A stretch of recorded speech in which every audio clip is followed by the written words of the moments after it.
That we live in interesting times is a huge understatement of the overwhelm that many of us are feeling today. As leaders, we face a set of unprecedented challenges that don't just require extraordinary levels of work and innovation, but also that we should be digging deep within ourselves to gain moral clarity. How do we respond in the best ways for ourselves, those we love, and those we lead?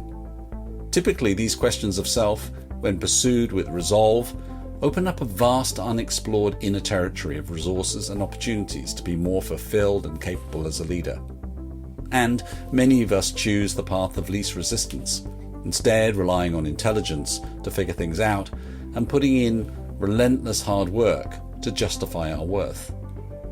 That we're living on the surface and failing to search inside ourselves to find answers isn't new, but it takes on a new meaning for every generation. Across the ages, the consistent advice of philosophers to self-help gurus is that we need to live a life true to ourselves, to know who you are and what you truly want, and then have the courage to act on that knowledge.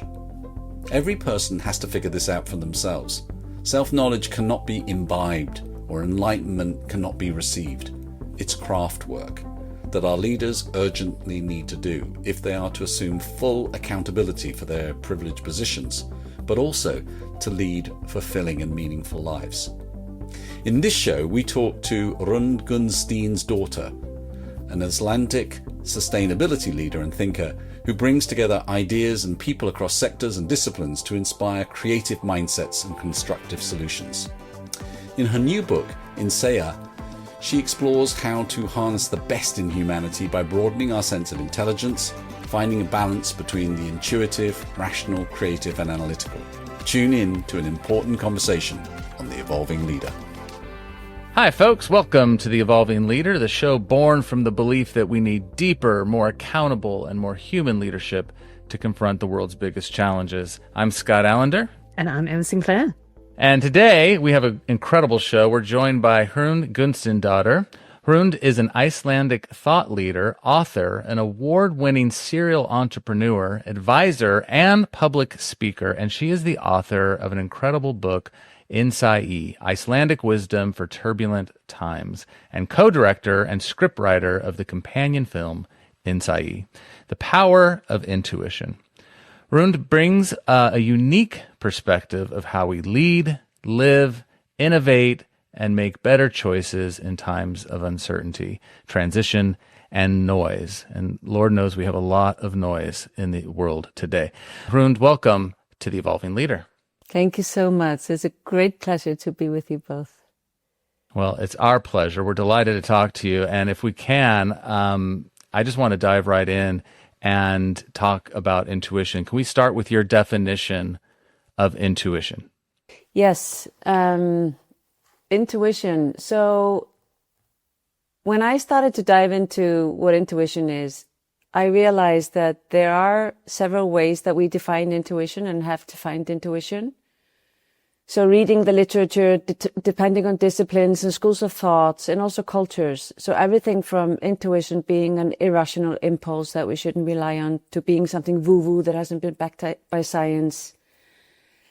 And then in between all of these, I would also find like rigorous research and practice-based stories of what intuition is and how it shows up in different lives, from sports to arts, business, all these, in science and all these different things. And so what I choose to do now when we talk about this is I want to share with you a definition by neuroscientist Joel Pearson, which recently published a book on intuition, and he's been doing some recent research on intuition. And the way I like his definition, so it's intuition is the productive use of unconscious information to make better decisions and actions. So that I think is a very useful definition. But after I had kind of collected all these different definitions from around the world and just really, I've been practicing, researching and working aligned with intuition for over 20 years. I kind of just went back to my Icelandic roots, to to visit the language around intuition from there, which is Innsæi, which is the title of my new book. And it just, it's like seeing the word for the first time. And so just to give a little bit of context, because this is important, and the listeners will also be familiar with other languages than maybe English. So maybe there's also some interesting stuff coming from there. But in Icelandic, so there's very few of us living in Iceland. So we're less than 400,000. Let's just put that out there. And so we are very protective of our language. There is so much, in our story written in our language. And every time there is a new development and we adjust our language to it, there's something new invention or whatever, we don't just take the English word and put an Icelandic accent to it in a way. So Icelandic is very transparent. So we think about what does this thing mean? How does it function? What does it do? And then we find the Icelandic word that can describe it. So Icelandic is relatively transparent as a language. So the man who translated intuition into Icelandic last century created the word Innsæi, which literally means to see within or the sea within. So the way that I've worked with this word, and we particularly did it through the documentary film Innsæi, was to open it up with a threefold meaning, which has throughout the years just become this kind of lens and a framework to help us understand what intuition is, how to hone it, and how to lead from within or be from within. So Innsæi is composed of two words, in and sæi. In means inside or into, sæi means the sea or to see. So the threefold definition is intuition, Innsæi is the sea within. And that refers to our ever-flowing, constantly moving unconscious mind, which works super fast and much faster than our conscious mind. It's a world within that's ever-flowing. It's a world that makes connections, surprising connecting dots. It's the world of imagination. It's a world beyond words. And it's from there that our hints come to the surface, our intuitive hints come to the surface. And then secondly, Innsæi means to see within. And that refers to knowing yourself well enough to be able to put yourself in other people's shoes, to be able to hone and harness your intuition, because we all have intuition, but it's up to us to hone it. And so with that comes this incredibly important part of this whole world of intuition, knowing how to discern intuition from biases, fears, wishful thinking, which also teaches us when we can rely on it and when not. And then thirdly, Innsæi means to see from the inside out, and that refers to our ability to navigate the ocean of life, but also uncertainty that we are leading in the world today, with a strong inner compass. And that is, we can go into that a little bit more later, but that has also to do with, for the leaders listening, a strong inner compass professionally has to do with accumulated experience, knowledge and expertise, which also gives us domain,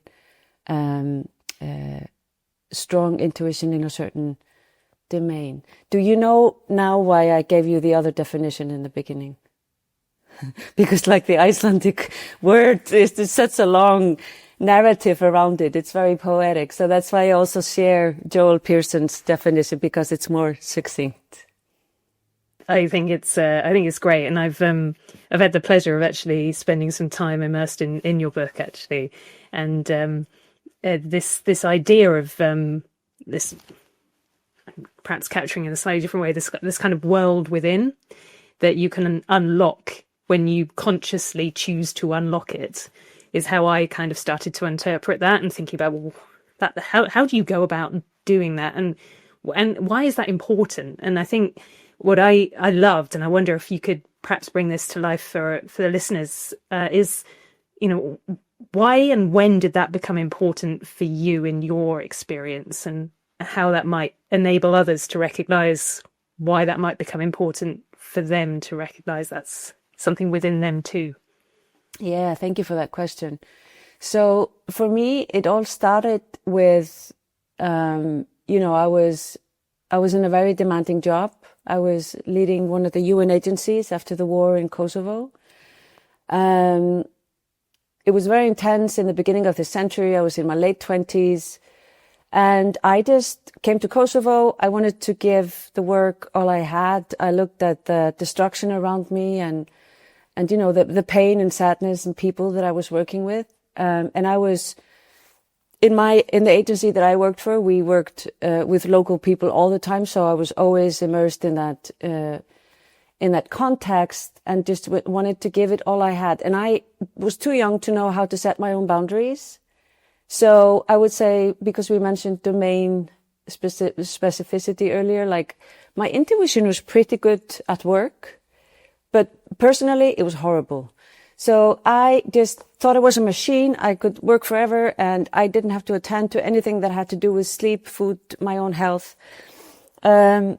I also went on to work for the UN in Geneva. I got a permanent position with the UN. This had been my dream job right after Kosovo. I really wanted to work for the UN for the rest of my life. I came to the Palais des Nations in Geneva, and I just felt like walking into this heavy bureaucracy hierarchy, and just I felt my agency and fuel was just being suffocated by the system around system around system around system, and I felt very disconnected from people on the planet, and I became increasingly disconnected from myself. And within a period of 4 years, I also went through some really difficult times personally, which has to do with your emotional landscape. And I just hit a wall. I didn't know the word burnout at the time. So this is like 22 or 3 years ago. And I just hit a wall. I crashed. And I would look in the mirror and just think like there is no sparkle in my eye anymore. Like, how do I get it back? Stuff like that. I was diagnosed with 3 slipped discs, and the doctor said to me, I don't think you have to prepare that you might not ever be able to work full time again. And I was devastated. I was heartbroken. I couldn't tie my own shoelaces because of my back, and just losing hope. And I had to go through that process of healing. And my only way out of this was to turn within. So this is when I start to think about intuition seriously. And it came to me both through kind of these whispers that we get, but also there was a person who kind of came into my life and just was wiser and older and started to talk to me about intuition, taught me how to sleep again. And being the nerd I am, I dived into everything I could read and learn and watch and practice around intuition. And this is kind of what brought me back to me, but also in a different way. It kind of shifted the center of gravity within me, because I was a typical person who was very ambitious. I was thinking about the career ladder. For a while, I was very concerned that there was a gap in my CV because of all this. Like, that was a major concern of mine, which really doesn't matter today. And so, so finding my way back meant that the way I look at career, how I show up in the world, how I navigate has really been informed by that. And you asked, how do you align with your intuition? Was that also part of your question? So how do you become more conscious of it? So the first thing, both for me and what research shows and what I always advise people, is the first step is always to become more self-aware. So to just be more aware of yourself, how you navigate, how you think, how you feel, how you sense the environment, how you interpret things, to become more connected with yourself. And the way that I did that at this time, and if we can pack like maybe a couple of years into the context here, then to sum it up, what I did, I spent a lot of time outside. I walked a lot. I was fortunate enough to live by the sea at this time in Iceland during my main process of healing. I started to write a lot. So this is when I wrote a play. I started to develop entrepreneurial projects. I wrote poems and short stories. So creative activity is very healing. And I also learned to use journaling as a technique to become more aligned with my intuition. And the thing is with with the world that we live in today, it's so noisy, like we mentioned earlier.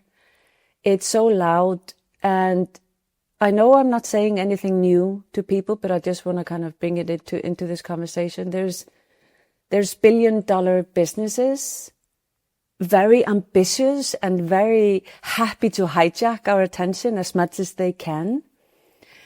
And so attention is our key to our intuition. And so one of the things that we need to really understand with intuition is that we pay attention with our whole body, not just the eyes or ears and the brain is never divorced from the rest of the body. So chills down your spine, knot in your stomach, goosebumps, all these things. These are signals, like sensory data that we are picking up. And so our attention is a hugely scarce resource, and we have known this for decades. For example, in the field of economics. And today it's an even more scarce resource. So what I would always want to bring up is how important it is for us to become the stewards of our own attention, to become eccentric about what it is that we take in with our whole body. And I do want to say that we can never be 100% aware because we would lose our mind. There's like millions of data coming in every half an hour. But you know, that we can do better, most of us. And I can do better. Even if I do this for a living, I can always do better every day because my attention gets hijacked all the time. I love this word insight, by the way, and every way that you've defined it. And I love everything that you're saying. And I have just so many questions. I guess we'll hone in on this one because you talked about connecting to your intuition by healing. So my question is, do you think that we are naturally very intuitive and more in contact with it as younger people, and then it actually all the noise and all the distractions and all the attention hijacking, we then lose it, and part of the journey back toward it is paying attention to what you pay attention to, but also figuring out places that you kind of need to heal? That's what I'm hearing from you. Yeah, I think this is a really nice way of approaching it. So yes, I think we are, so when we think about intuition, so I'd like to bring in here this thing which I found radical at some point. Like, intuition is fundamental to our intelligence. It's not just one piece of it. So it's fundamental. So the same intuition that can keep us sane and aligned and in harmony, like in flow, is the same intuition that our greatest minds, Nobel laureates, use to come up with their greatest discoveries. So it comes from the same source. When we shut out our intuition, that's when we are super stressed and we are always doing the output. We're always like delivering, showing up there. We leave no space for the unexpected. We leave no space for being as opposed to doing. We leave no space for receiving as opposed to planning and being deliberate.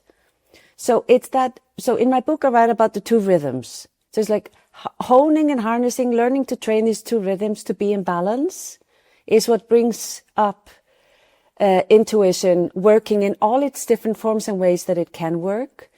But it's like limping, if you don't do the other rhythm, then you're just going to limp. So you can also be like, somebody, if we imagine somebody who just doesn't plan anything, isn't deliberate about anything. So that's kind of flowing around. But we want it to be in balance, right? So it's that. And when you mention when we are younger and healing, this is like so closely related to being aligned with your intuition. And when we say healing, it's like our bodies have an incredible power to heal. And so does our mind, in collaboration with the body. And I think even for those of us here and those listening, when we work really hard and we just need to let things sink or sit or take a pause, then it's great to go to meet friends and have a laugh or whatever we do just to have fun. And that's as important as it is for people in sports to rest before a game. It needs to go together. Playfulness is super important because there is something about lightness and ease that comes with things that we do with our intuition. Do you guys know that feeling? You know, it's just like, it's ease. It's like it doesn't always have to be so hard and laborious. Some things come with ease, but then having said this, I have to also say that there is so much that happens before the ease of knowing and doing. And that's what I want us to remember, that it's not just something, intuition it is not just something that comes out of nowhere. You know, it's something that we've been brewing and taking in with our sensory data and body and mind, and do we process it well or not, and stuff like that. So it's all an ecosystem of thinking and being.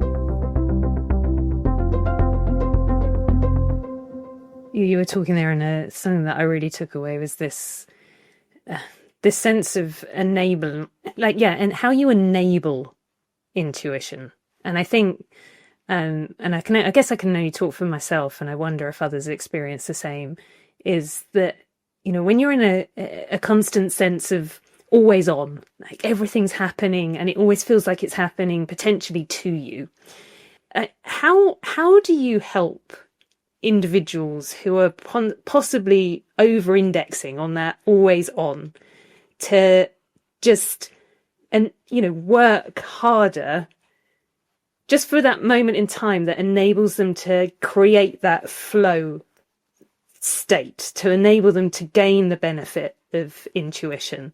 It's a hard question, because I guess you were saying at that beginning point, you know, you have to work hard to find intuition, and once you can gain it and you can sort of build it, it starts to flow the other way for you. Those two rhythms start to balance each other out. But I just wonder how you make that first starting point to recognize its benefits. Yeah, so yes, it's a big question, but it's a very good question. And when you say work hard, I'm glad you brought that up, because I do think that, let's imagine somebody who is really disconnected with their intuition, and they're listening and thinking like, how do we even start to listen? Then I want to say it's not hard. It's not a lot of work. It's more give spaciousness in your mind and in your day to be with yourself. To start with that, you know, don't be like always doing and executing, and like, you know, don't burn your candle from both ends. And then sometimes when I work with people, you know, every individual is a universe in their own. So that's how I look at it. So it's very personalized, and people have to find their own words about things and really own their intuition, because we can only be the experts in our own intuition, right? But I really, so people can meditate, they can go for a walk, they can lie down. Some people just need to sleep for 2 weeks. It depends on the state of the person, right? Whenever they can, for 2 weeks. Some people meditate, some people draw, some people do sports, different things. But what I always recommend people do, and the people that I work with, is to start journaling. What happens when we start journaling, and there are different ways of journaling, but just to focus on the word journaling, you have a pencil or a pen in your hand. That already activates your whole system differently than if you don't have a pencil or a pen in your hand. And then you write something on a piece of paper.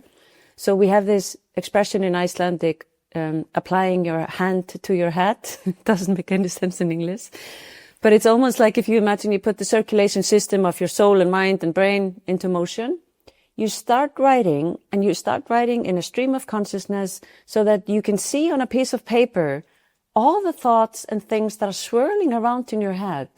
Thousands of thoughts per hour, or, you know, or day. I can't remember exactly in this very moment the research that I refer to in my book, 6,000 something words. We can't possibly grasp all of these, but they are swirling around in our head. They're taking up a lot of space. So when we journal them and we put them on a piece of paper and we look at the pages, we start to realize, like, wow, do I really spend so much time thinking about this? And then you read the text and you see a sentence, there is a judgment, there is something there, and you wonder, this isn't even my voice. Whose voice is it? And then you realize it may be something from way back that's always coming at you, stopping you in your steps, or undermining your your agency, like you want to do something and then there's this voice in your head that says, no, probably somebody else has definitely done it, or you have other things to do, or you can't give yourself, all these different things. And then you also notice that you have these recurring thoughts, ideas that are very constructive for you. So maybe you want to focus more on them and letting other things go. What happens also is that you start to notice that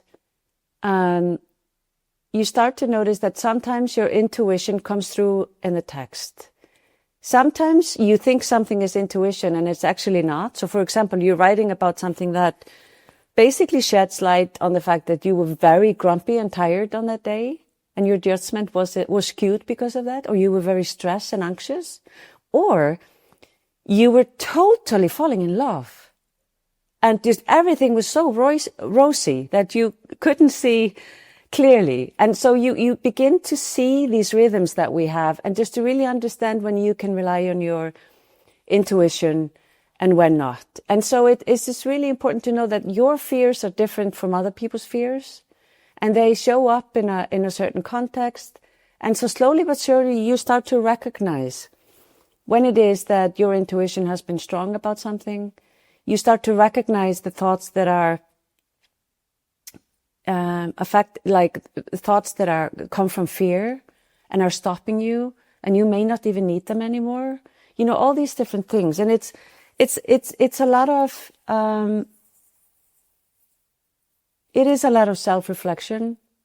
It's like a metacognition. You are observing your own thought processes. You are becoming more self-aware. You during this process, a lot of people and including myself, you start to realize that actually there are certain people around me that I love very much, but I need to take a break from being around them for a while I clear my head about something. Or there are certain circumstances that don't work well for me when I need to take a good decision. Is it possible just to help someone who's perhaps never started journaling before? Just, your, great pointers to start well. Because it's not necessarily easy just to pick up a pen and begin to journal. What's a good guide for a starting point for somebody? So keep a journal at hand if you can. So have a journal with you, which means for some people not to buy a big one or not to have a big one. So just keep a journal at hand and scribble, That's a nice thing to do, to scribble. But the practice is the following, and I take this from Julia Cameron, the queen of journaling.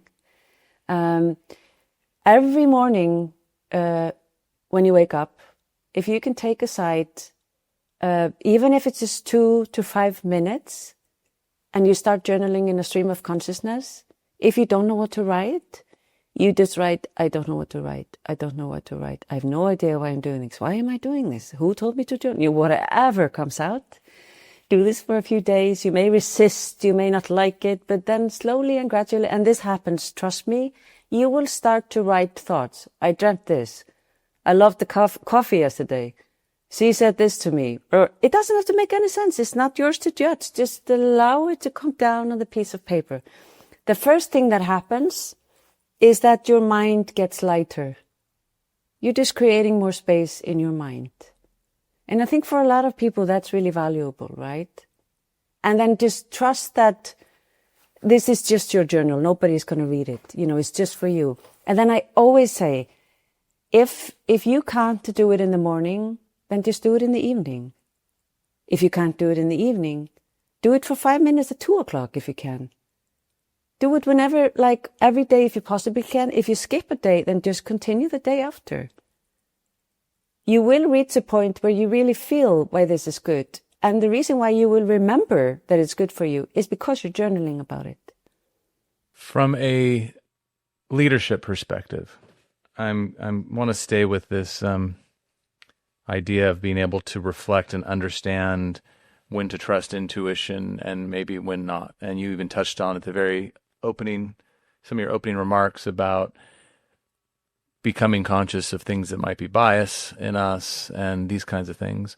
So, because I've met leaders that I think, you could almost argue, over rely on a sort of intuitive approach to things, and then almost look for data to validate this sort of intuition, and fall into the trap of confirmation bias, right? And that's not what we're saying.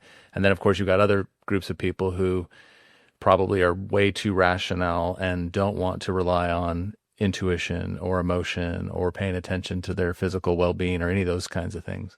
So you've got obviously a bunch of people in between. So I'd love to get your sort of thoughts, because the journaling is a super helpful strategy. But are there other things that our leaders should be thinking about in terms of honing intuition and being able to pull apart where they might be biased or making assumptions, and they need to sort of then test and validate intuition? Yeah, no, this is a great question. So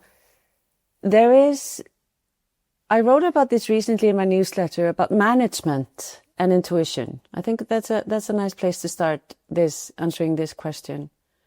So I think it's important that when we look at intuition, we have the science to some extent around intuition, but we all know that it's not like a long story of science of intuition. And I want to say, I don't think that science can explain everything. I also want us to remember that consciousness, brain, and intuition, we don't really know very much about any of these things. So let's just keep that humility. But research on management and intuition. So intuition becomes super important in uncertainty. So when we have knowns, statistics and analysis work super well. When we have uncertainty, intuition based on expertise, knowledge, and experience becomes super important. The more that we are aware of our intuition in that context, the stronger our intuition becomes, and we can start to talk about mastery. So if you are a leader, a manager, and you have a team, and you want to start to cultivate intuition in decisions and actions in your team and yourself, then the advice that researchers and practitioners would give, including me, is to train yourself with your team to pick up signals, the sensing part of intuition. This is something that a lot of management trained people are very reluctant to do. So sensing, what do we mean by that? So it's like sensing what's on the horizon, what's happening in the area. So this could even be like you're working in one very specific area. Deliberately look outside that area to collect data about trends and changes in the environment around us. We all work with stakeholders. We all work with certain contexts like market or environment. Explore that from different angles. That's one of the ways to sense what's happening. What a lot of managers are doing today is also just to give space for mindfulness, meditation, asking questions that are give permission to ask questions in a way that you haven't quite formulated your question. Because like we talked about earlier, when we get these intuitive hints, they often come to the surface and we can't quite put it into words. There's just something we feel in our fingertips. It's like I always think about the antenna. We all have an antenna, and it's trying to get the signals correct, but it's not there yet. So sometimes it takes days, weeks, years to put intuition into words. So give space for that. Because very often, and this is very pragmatic, very often in the workplace, we sit in meetings and we are competing to say something before the meeting is over. It's not helping us speak from a place of intuition. We need to be super trained to be able to do that. And then we also have cases in researches from, for example, you have a board taking difficult decisions. There's a senior member on the board, senior meaning having lots of experience, having tried different things, so experience, expertise, and knowledge about certain situations. And that person says, there's something here that really doesn't sit right with me. I think we need to reconsider this decision. And the chair of the board says, we don't have any time to reconsider, and just dismisses it, and let's go on with the show. And often this turns out to be a mistake. So there is real value in how we sense context and environment. So we are going to want to cultivate that element. And then there are also advices from researchers and lots of good studies that have shown results to the benefit of intuitive judgment, which is doing exercises. You know, some offices have set up like places, spaces to draw, to do something with their hands, like craft, creativity. Just let the mind flow and rest the logical mind. Because when we reach a state of flow, which is often called the highest form of attention that humans can offer, I love that. I think it's Johann Hari who phrased it that way. When we are in a state of flow, it's when we are doing something that we are super curious and interested in. We are being challenged in a healthy way. It's not overwhelming, but we are doing something that challenges us a little bit. But what also happens is that the part of our thinking, which is this fault-finding, rational, logical mind, whatever we call it, steps aside, and we are in a flow, we are in our zone, we forget time and space, and we become very productive and perform in ways that we may not have thought possible before. Can I take that a little further as well and think about this from you talked about the environments we create to enable that intuition, that insight to build. And I was just wondering, from your experience and maybe any of the research, how you can use this to build better relationships or think about building better relationships. How does intuition work together in partnerships? Yeah, that's a great question. So you mean just relationship in the big meaning of relationship? It could be in dyads, or it could be in teams, or it could be in culture. Yeah. So one way to approach this is to say that when we are disconnected, we're absent in ourselves. It's very hard for us to make connections with other people in the world around us. So that's like the starting point. When people who are aligned with their intuition, they tend to be more present. We can't always be 100% present, but they tend to be present, like they are present in front of you, speaking to you, and you feel that they are listening to you. You feel seen. That's an example when people are aligned with their intuition, because when we are present, we become more aligned with our intuition. We become better listeners, and presence gives us this ability to have a broader view of things. So we are not so tunnel viewed. We are not just waiting to speak as opposed to listening. So we become better listeners. We become more able to engage. We also become more able to read the whole being in front of us. You know, it's not just the word they say, it's how they say it. You know, it's not just the brilliance of something that they've just said in a sentence. It's also just like, where are they coming from? You know, you just read the signals of the whole being in front of you in a different way. And that's very much intuition. So it's both reading the physical language, the energy. You know, we co-regulate as a species. So from a perspective of neuroscience, we co-regulate. You know, like we are in the same room and I can be totally absent, very stressed. You will feel it. If we spend hours together, our hearts can start to beat to the same rhythm. Our breathing can also start to be more shallow. If our breathing becomes more shallow, then we start to think differently because we have less oxygen and we produce more cortisol, which is the stress hormone, and all these things. So we are co-regulating in this way. So it's important that when people are aligned and they are present, then they are more able to bring out a better version of the other persons as well. So it really matters. If we're disconnected from ourselves, it's hard to build relationships. And we all know this so in my coaching, just this week, I've had a few sessions where people are explaining they are at work. And this is going to be very common also for the listeners and the leaders. People are sharing stories of they are trying, they want to be seen at work. Their boss isn't listening. They are standing there, but they can tell that their eyes are moving. They're looking at something else. They're just always waiting to go somewhere else. That's an example of someone who is not aligned with their intuition and becomes a worse listener in the process. And also, you know, because you say relationships, so this also comes up a lot. Parents, they will say, I have a very good intuition about my children, but I don't know if I have good intuition about anything else. So domain-specific intuition at work, you can build that up, and sometimes it's about turning on the switch and really seeing how you're navigating with intuition.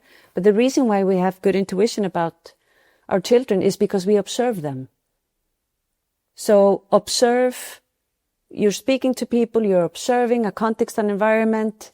This also enables you to build up a stronger intuition about something. You start to notice when something's off. You start to notice when things could be done better. You start to ask really like good questions, and that's another thing about intuition and relationships. You know, building a culture around intuition and more intuitive sensing is also about asking good questions. We don't always have to have the answers, right? Welcome back to the Evolving Leader podcast. As always, if you enjoy what you hear, then please share the podcast across your network and also leave us a rating and a review. Now let's get back to the conversation. I took a sentence, if you don't mind, out of your book, and it led to a question. Because you have a wonderful phrase in here that says, our brains wire to the world around us, and it matters if we experience it remotely, and whether it's abstract and disconnected ways, or if we immerse ourselves in the world and live within it.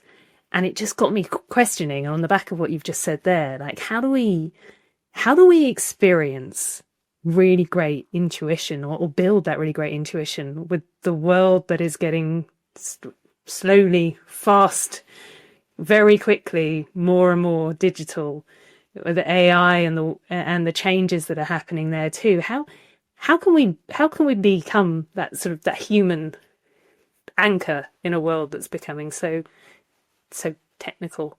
Yeah, no, that's a really great question. So there's something about being connected with the real world, with the living world. That's one thing. You know, the anxious generation, Jonathan Haidt in the States, and then smartphone-free childhood in the UK, I think it's called. You know, all the conversation around that is about, you know, we are being overprotective over our kids when it comes to the real world. You know, the fresh air and the natural world and the pavement and the neighborhood. But we are too little protective over them in the virtual world. So it's that distinction. So being mindful of just being part of the living world and the information that we take in and consume. If we go back to the attention and we pay attention with our whole body, when we consume information like virtual, digital information all the time, and they are fragmented, we start to experience things as being we forget the context of things. And I think that the biggest mentor always is nature. And it's not just because I'm from Iceland, you know, because it's a very rich natural land, you know, but it's also, research shows just how nature opens up, our energies and can reduce anxiety and stress, can fuel our ability to connect with others and have conversations, and taking a meeting, walking and talking with somebody. It's great. And people are doing it more and more. I hear that around me. So there's this thing about being connected with the world. And can I take a story of a leader just to give this more kind of a professional context, holistic professional context? So in my book, I interview a few great people. One of them is Henrik Sala. He is an ocean explorer with the National Geographic, and David Attenborough just premiered their documentary Ocean, which is very much about Henrik Sala's work in the world. So Henrik Sala grew up in Spain. He was very passionate about the ocean. He was very inspired by ocean explorers like Jacques Cousteau, and he wanted just to dedicate his life and work to the ocean. So he goes on to study, and then he goes to university, and then he becomes a university professor in marine biology. He's a university professor in Spain for 7 years until he wakes up one day thinking, listen, I'm just writing the obituary of the ocean. I'm so disconnected from it. and the ocean is withering away, and it feels like I'm doing nothing about it. So he decides to leave his position as a professor at the university, and he decides that he wants to spend most of his time immersed in the ocean to deepen his intuition about what's wrong with it and how to bring it back. So that is literally what Henrik Sala has been doing. So he, in the last years, he's been sailing and around the world's oceans, diving in the oceans with scientists, filmmakers, and analysts to document the state of the ocean, to share footage from it.